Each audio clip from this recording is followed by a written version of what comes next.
All right, let's dive back into Robert Greene's The 48 Laws of Power. And today, we're looking at a law that honestly feels so counterintuitive in our world of nonstop sharing. It's this idea that real power, well, it isn't found in what you say, but in what you don't say. So let's get into it. Just think about it for a second. You're in a conversation and there's that awkward pause. Or maybe you're in a meeting with your boss, or even on a first date. What is our gut instinct? It's to talk, right? We just start talking, to explain ourselves, to try and impress, to just fill that uncomfortable silence. We've got this assumption that saying more makes us seem more important. But what if that's completely wrong? Well, Robert Greene, in his super famous and, often controversial book on strategy, he basically flips that whole idea right on its head.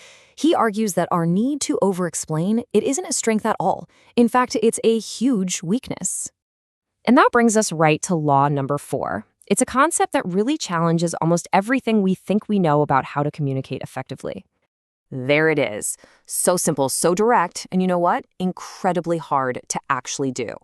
Always say less than necessary.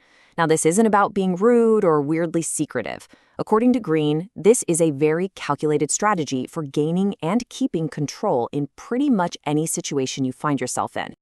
So you've got to wonder, right? Why does saying more actually make you seem less powerful? What's so fascinating is how Greene breaks down the psychology of what's happening here. Okay, this right here is the heart of it. Power is supposed to be rare, right? Originality is rare. When you just keep talking and talking, you start to blend in with everybody else. You just sound, well, common. Think about it. Powerful people are deliberate. They don't waste words. And because of that, the few words they do use carry so much more weight. And this lays out the contrast perfectly. On one side, you talk a lot, and you start to seem ordinary, maybe even a little out of control.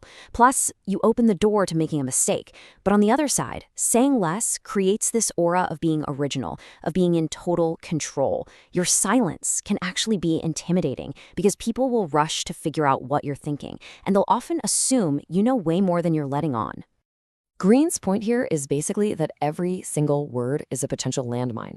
The more you talk, the higher the chance that you'll say something silly or reveal information you shouldn't, or, let's be honest, just bore your audience to tears. So in that sense, being brief isn't just a strategy. It's a form of self-preservation. So, if you manage to do this, if you say less, what's the goal? What's the effect you're trying to create? You're not just being quiet. You are actively building a very specific and very powerful persona. First, the goal is to be a little bit vague. Your words should just hint at what you mean, instead of making these big, bold declarations. This actually forces other people to do the work, to try and figure you out. Second, you want your statements to be open-ended, open to interpretation. This is clever because it lets people project their own ideas and their own hopes onto what you said, which can make you seem really profound, even if your comment was actually pretty simple. And finally, this is the master quality you're aiming for. All of this comes together to make you Sphinx-like. You become a total enigma. People can't just put you in a box or predict your next move. And that uncertainty, that's a huge source of power. I mean, think about what that really means.